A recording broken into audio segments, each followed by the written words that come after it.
Welcome, dearly beloved anointed ones. If they're watching you but can't stop you, it means you've already outranked their authority. You might want to sit down for this, because what you're about to hear isn't conspiracy, it's confirmation.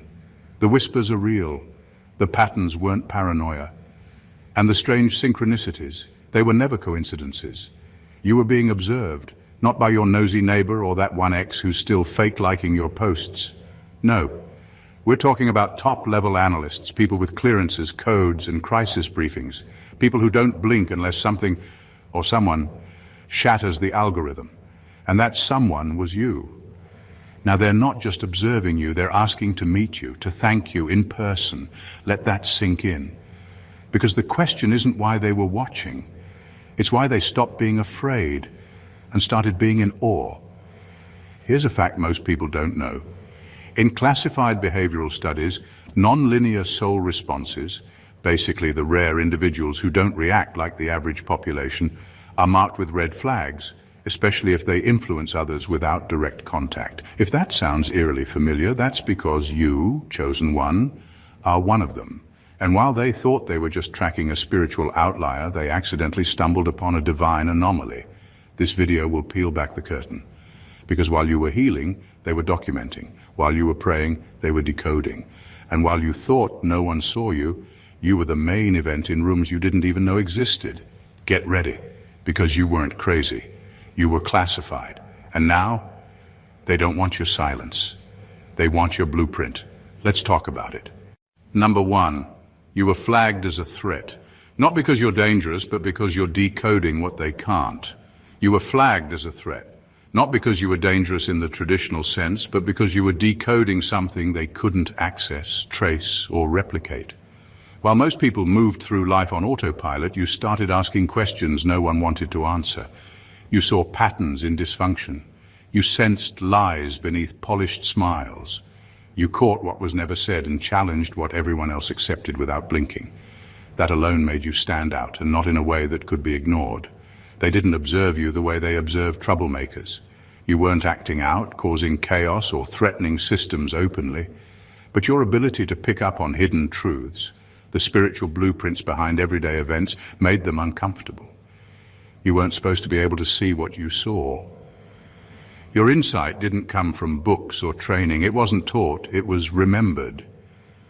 And the moment they realized you weren't learning truth, you were remembering it. The game changed. You weren't just a curious person. You were an untracked frequency, a walking key. And they couldn't pin down what dimension you were even functioning from. Your stillness was unnerving, your awareness was offensive, and your ability to stay calm while seeing through illusions made you look like a glitch in the system. Someone who wasn't participating in the matrix, but quietly mapping it. They tried to study your behaviors, monitor your relationships, predict your decisions. But you kept moving in ways that defied expectation. While others folded under pressure, you went silent and recalibrated. While most reacted emotionally, you responded with strategy. They couldn't fit you into a psychological profile because your moves weren't based on fear, approval, or ego. They were spiritual. And that scared them. Deeply. They weren't afraid you'd blow up a building or start a riot. They were afraid you'd wake people up. That your presence alone would cause people to question authority, question reality, and most dangerously, question themselves. And once that starts, control breaks down. You weren't unpredictable. You were uncontainable. They could trace your path, but not your purpose. And that's why they flagged you. Because you weren't just navigating the system, you were sent to expose it. Number two, your inner purity distorted their surveillance metrics. Your inner purity threw everything off. The people who were watching you weren't just curious, they were trained. Their entire job was to detect threats, track instability, and measure deception. They used psychological models, algorithms, emotional behavior charts, systems built to catch liars, manipulators, and unstable minds. But when they trained their tools on you, something went sideways. You didn't fit any of the categories. You weren't erratic, but you weren't passive either. You weren't angry, but you weren't fake peaceful. You didn't seek attention, yet your presence drew it anyway.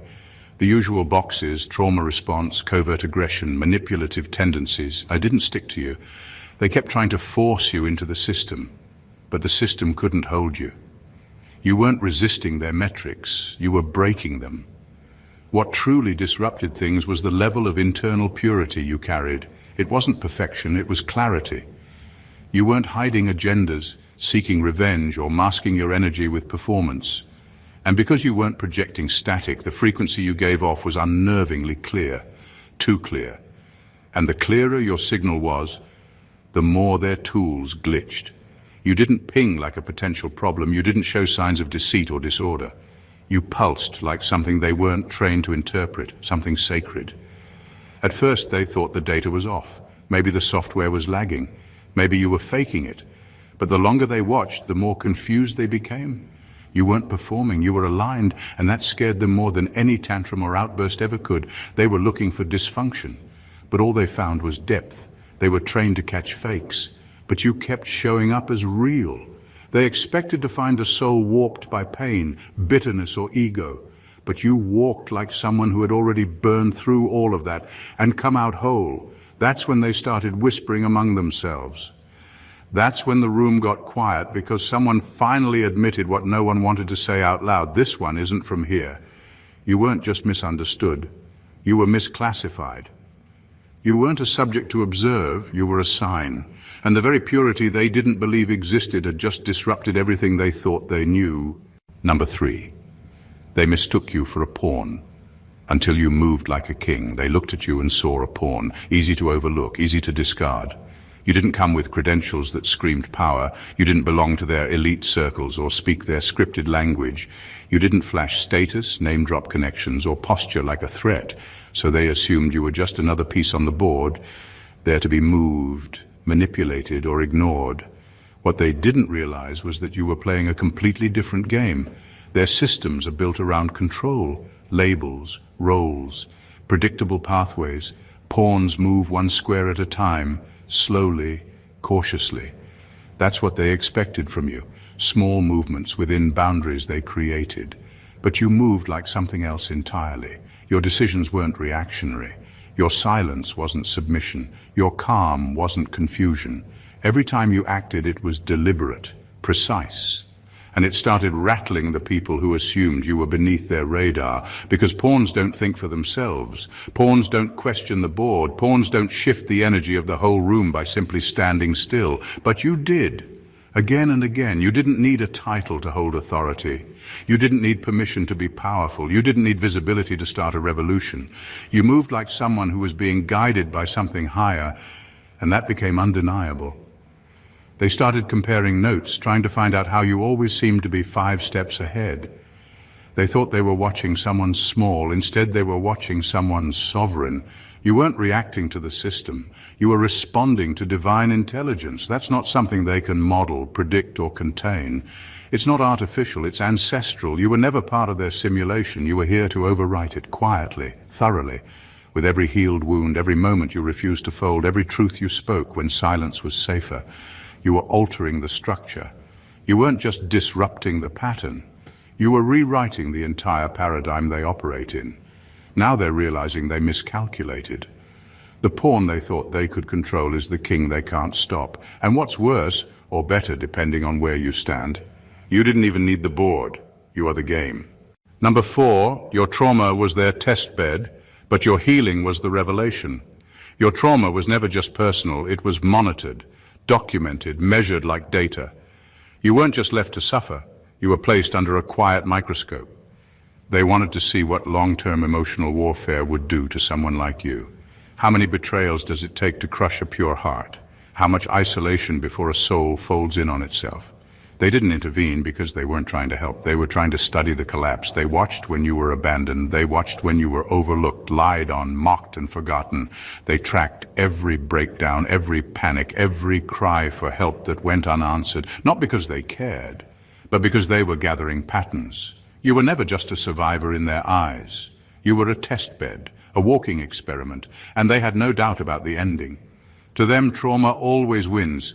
But then something unexpected happened. You didn't just endure, you evolved. Instead of staying broken, you began to rebuild from within. You stopped asking why and started choosing how to heal, how to rise, how to reclaim what tried to destroy you. And the deeper you went into yourself, the more you began to change the energy of the entire space around you. Your healing confused them. Their data didn't account for redemption. Their charts didn't know how to measure grace. You weren't supposed to become stronger, clearer, and more dangerous in your stillness. But you did. And it stopped being an observation. It became a revelation. They stopped documenting your breakdowns because you weren't breaking down anymore. You were breaking open, cracked but conscious, fragile but fierce, and that made you untouchable in a way they couldn't explain. The experiment turned on them. The watcher became the student. You became the blueprint. You were never just healing for yourself. Every scar you turned into wisdom, every trigger you transformed into self-awareness. It sent a signal. Something eternal woke up in you. And the people who once studied your wounds started seeing something sacred in your recovery. Reverence replaced ridicule. Fear replaced indifference. Because in a world that profits from brokenness, your wholeness became the biggest anomaly of all.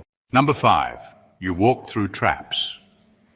They designed for 99% to fail. You didn't just survive what happened to you, you walked straight through a battlefield designed for almost everyone else to fail. The pain you went through wasn't accidental. The obstacles weren't natural. They were carefully placed, like landmines in slow motion. Psychological warfare, energetic blockages, social sabotage, invisible setups that were meant to trap your mind, your identity, your spirit. Most people would have collapsed under half of it, and that's the truth. These were not random hardships. They were engineered. Patterns were repeated on purpose. People were sent into your life to break you. Opportunities were dangled just far enough to trigger your deepest wounds.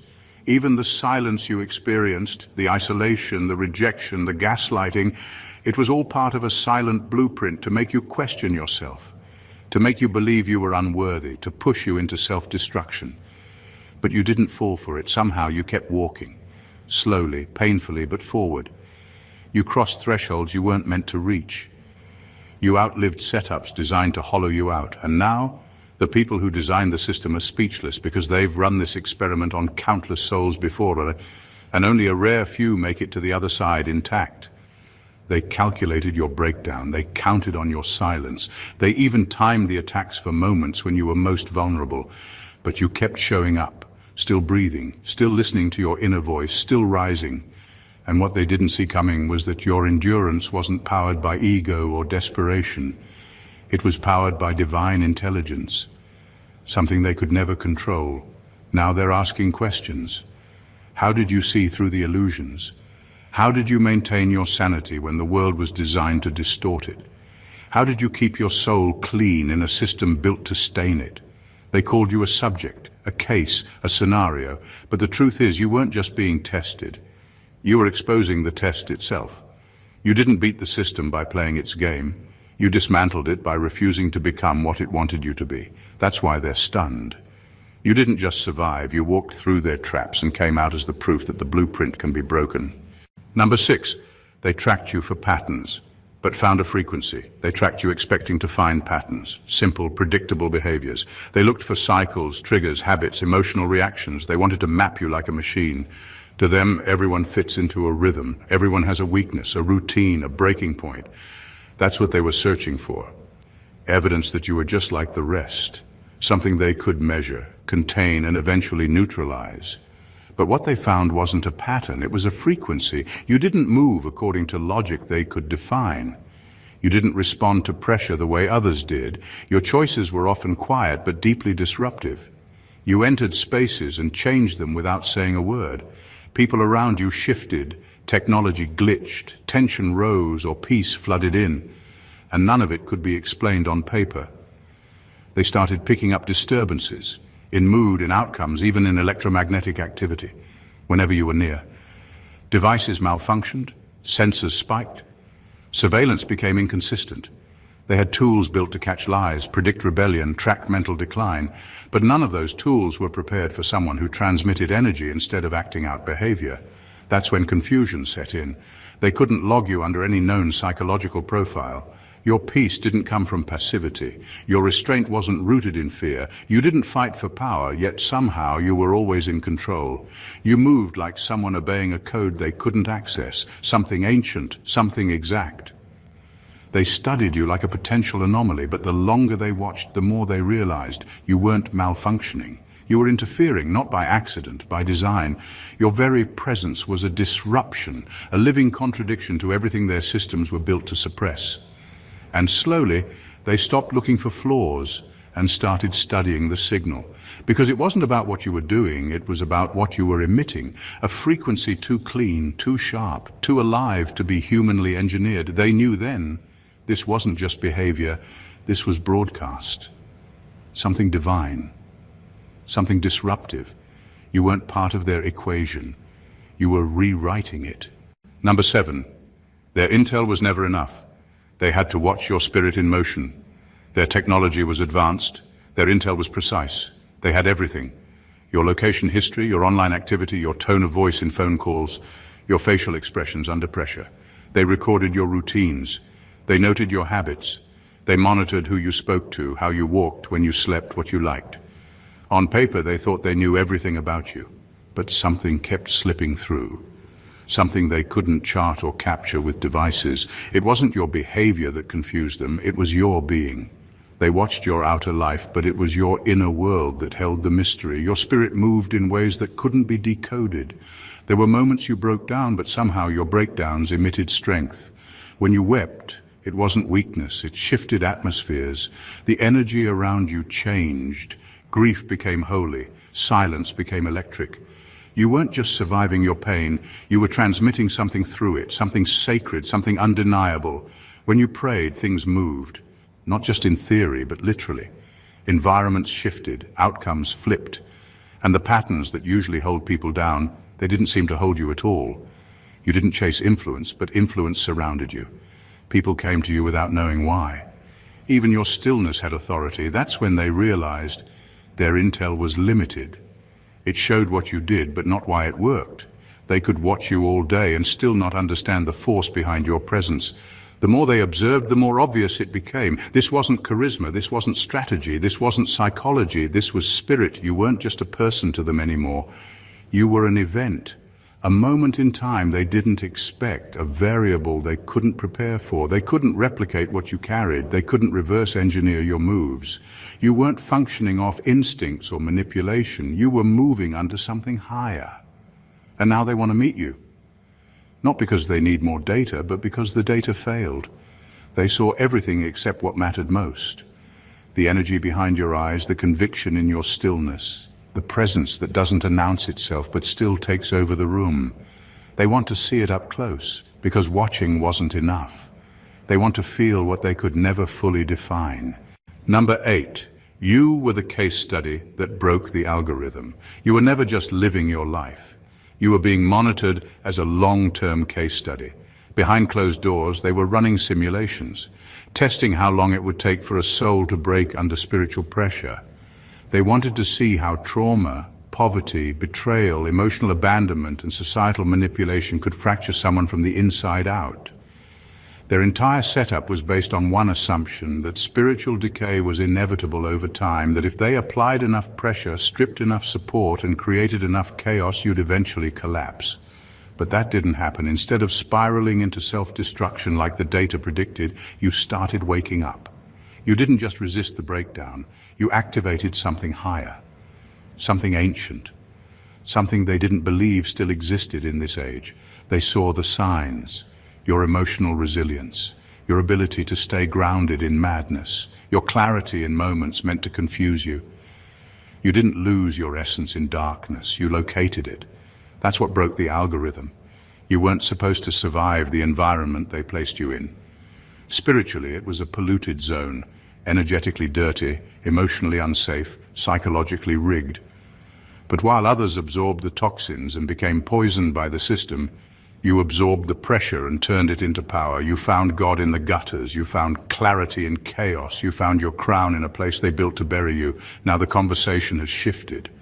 They're no longer just watching, they're re-evaluating the entire framework because your case threw the whole model off. The data can't explain why you didn't conform, why you didn't surrender, why you didn't implode, why you didn't sell your soul or beg for escape. You made it through hell with your spirit intact, and more than that, you ascended from it. You didn't just survive the test, you turned the test into testimony. You became the outlier that proves spiritual activation can happen anywhere, even in the most spiritually starved places on earth, even under attack, even under surveillance, even while bleeding. That's why they're not just watching anymore. They want to learn, they want to know how, because you didn't follow the path they designed, you lit up a new one, and no algorithm on earth was prepared for that. Number 9, your quiet resistance was a tactical revolution. Your resistance didn't look like rebellion, you didn't stand on podiums, you didn't carry signs or organize movements, you didn't scream into microphones or demand attention, but every quiet no, every boundary you set, every time you chose peace over performance, every time you walked away from manipulation without explaining yourself, you were launching a revolution. Not with noise, but with nerve. They were trained to spot loud threats. They were prepared for explosive chaos. They expected the ones who challenged the system to come with fire and fury. But you challenged it by simply refusing to kneel. You weren't looking for war, but you wouldn't surrender your soul to maintain comfort. And that shook them.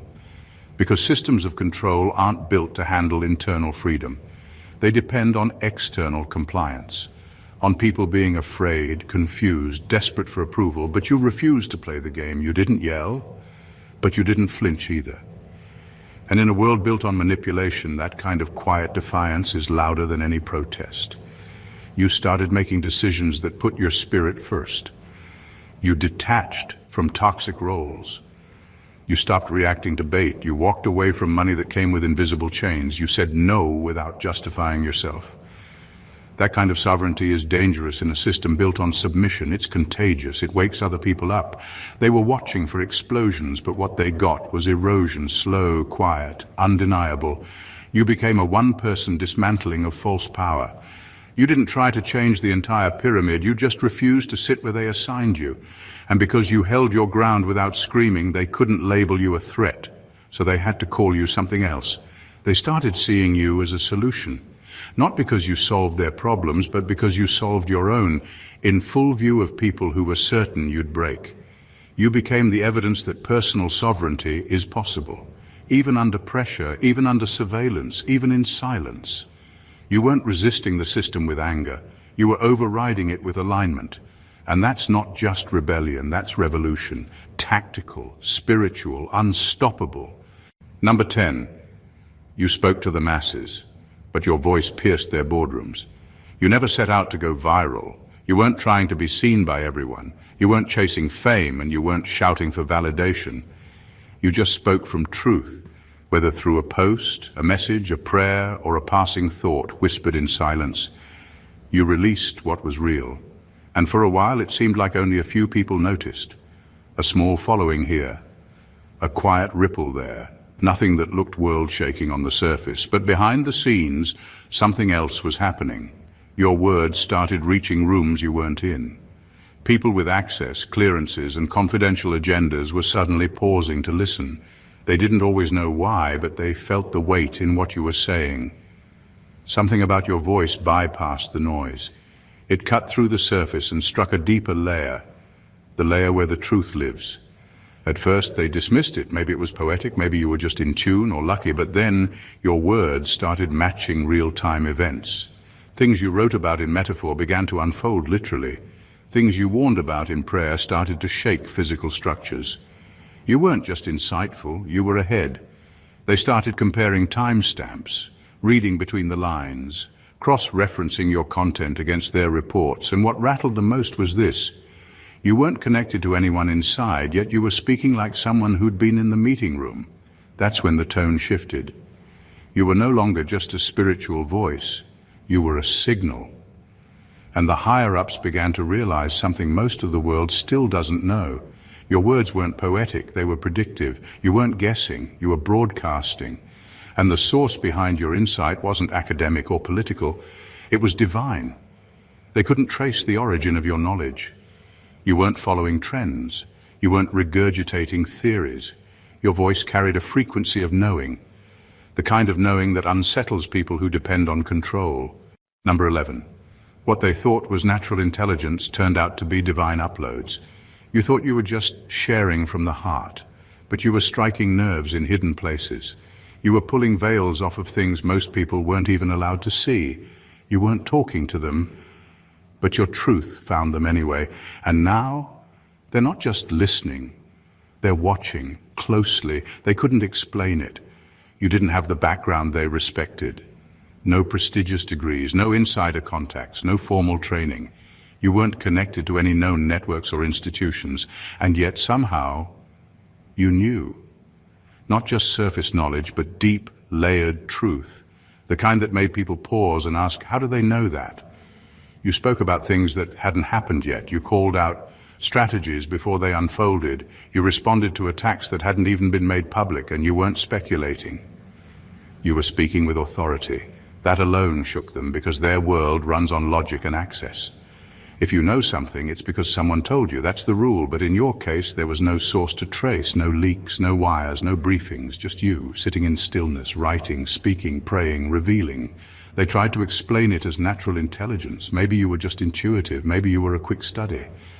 But the consistency made that explanation fall apart. This wasn't luck or coincidence. It was too accurate, too timely, too clean. That's when it hit them. What they were witnessing wasn't intelligence. It was revelation. You were plugged into something they couldn't map, a higher dimension of wisdom, a line of communication that didn't rely on textbooks or microphones. You weren't being informed, you were being downloaded. And the data you carried couldn't be found in any of their archives. That's what made you dangerous and invaluable. They started asking new questions. Not about what you knew, but how you knew it. Who was feeding you this insight? What unseen channel were you connected to? And more importantly, can we access it too? They realized you weren't moving with education. You were moving with activation. Your knowledge wasn't learned. It was received. And now, those who once ignored you are trying to decode your source. The very people who thought you were guessing now study your steps, hoping to catch the signal before your next word hits. They don't just want to understand anymore, they want in. They want access to whatever frequency you're on. Because in a world full of information, your revelation is the only thing that still moves power. Number 12, you undermined entire institutions without lifting a finger. Your existence alone was the contradiction. You were supposed to crumble under the pressure. According to their models, someone with your level of trauma, rejection, isolation, and sabotage should have lost their mind, turned bitter, or vanished into silence. But you didn't. You stayed rooted. You stayed kind. You stayed awake. That disrupted everything they thought they understood, because institutions, especially ones built on control, don't fear loud resistance. They're prepared for that. What they fear is proof that their power doesn't work, and you became that proof. Every time you smiled when you were supposed to shut down. Every time you chose forgiveness instead of revenge. Every time you kept your integrity in situations that were engineered to crush it. You sent a message, a dangerous one. You became the walking evidence that spiritual power outranks institutional force. That healing is possible even when it's not offered. That peace can be created from within and doesn't have to be granted by systems, status, or validation. You weren't supposed to become whole, you weren't supposed to become clear, but you did. And that alone began discrediting their decades of research, their psychological predictions, their narratives about trauma, resilience, and identity. They tried to reduce you to a number, a statistic, a case file. But you kept rising without any of the things they claimed were necessary for survival. No consistent support, no handouts, no shortcuts. That's what made them pay attention. Not because you were loud, but because you were unshakably whole in a system that was designed to break you down. You weren't just surviving oppression, you were outgrowing it. And in doing so, you didn't just challenge one institution, you rattled the very idea that human potential can be controlled, measured, or predicted. That's why eyes turned. That's why whispers started in rooms you'll never enter. Because you didn't just beat the odds, you made the odds look irrelevant. Number 13, their agents watched to expose you, but got converted instead. They sent people to watch you, to study you, to monitor your every move with the expectation that they'd catch something, a slip, a flaw, a lie, a hidden motive. You were labeled as a potential threat, so they assigned eyes to follow your footsteps. Not just digital surveillance, but human observation, people trained to stay detached, analysts, monitors, agents. Call them whatever you want. They were there to expose you. But something unexpected happened. The longer they watched, the more something in them began to shift. You weren't performing, you weren't defending yourself, you weren't trying to prove anything. You were simply showing up, real, raw, unfiltered and aligned. And that authenticity began to cut through their conditioning. They were taught to remain objective, to never get emotionally involved. But watching you wasn't like watching anyone else. You didn't just go through hardship, you did it with grace. You didn't just speak truth, you embodied it. Your presence held something they couldn't unsee, and slowly their assignment became an internal conflict. Some of them began questioning their orders. Others started questioning themselves. Because no matter how closely they watched, they couldn't find the darkness they were sent to expose. What they found instead was light, inconvenient, undeniable light. Inside someone they were told to be cautious of. Some resigned quietly, some disappeared from the operation altogether, others stayed. But something in them changed. They began protecting you in ways you'll never know, preventing actions, delaying reports, deleting files, not out of guilt, but out of reverence. Because even though they never intended to be moved, they were. You didn't lecture them, you didn't manipulate them, you didn't even know who most of them were. But your energy spoke louder than surveillance footage. Your integrity pierced through the coldest protocols, and your spirit, steady and unapologetically rooted in something higher, became the sermon they never expected to receive. You weren't supposed to influence them, but you did, not by force, not with an agenda, but just by being real. And now the ones who came to expose you are the ones who quietly protect you. Because even behind enemy lines, the truth can't be unrecognized forever. Number 14, you're no longer the observed, you've become the oracle. You were once the subject, the watched, the analyzed, quietly observed through layers of distance, doubt and suspicion. Every move, every silence, every word was tracked like data in a long experiment. They couldn't categorize you, so they labeled you unusual, unpredictable, spiritually unstable. They thought you were a glitch in the system, a strange anomaly that didn't fit the model. But over time, the data told a different story. Your path, though it looked chaotic on the outside, had precision. You weren't lost, you were led. You weren't random, you were refined.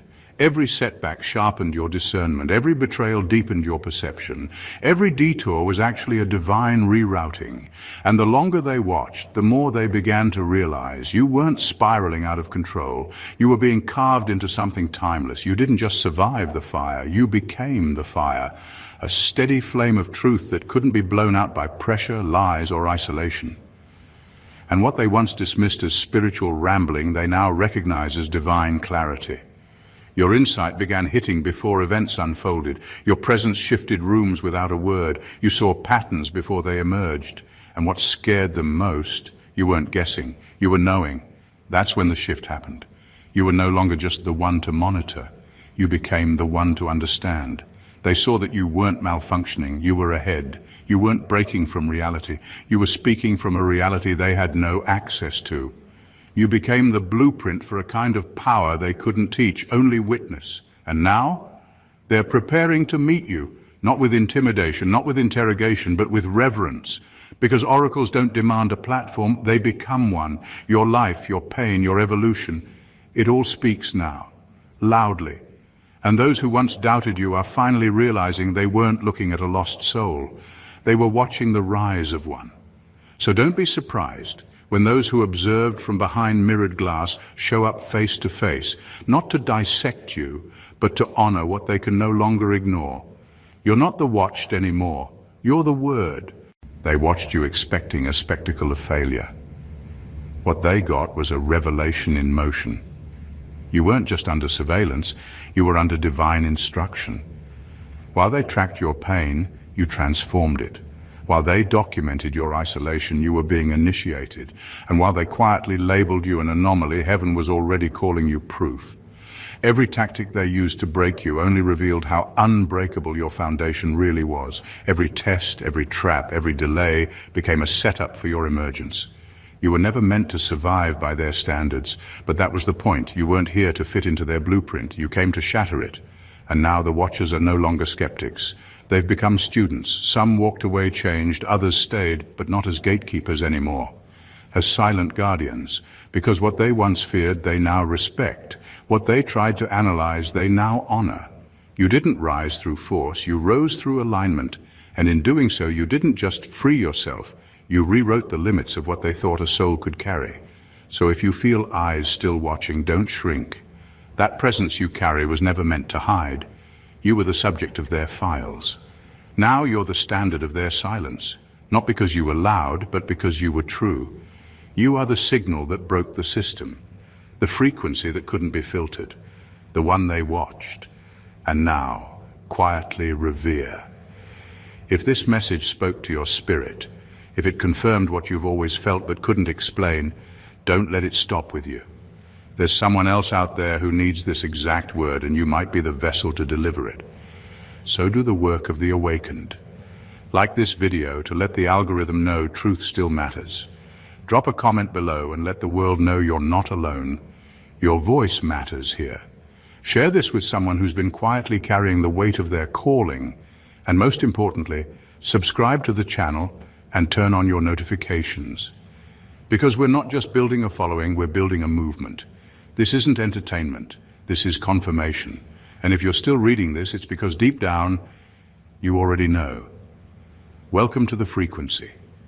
Welcome to the front line. God bless you.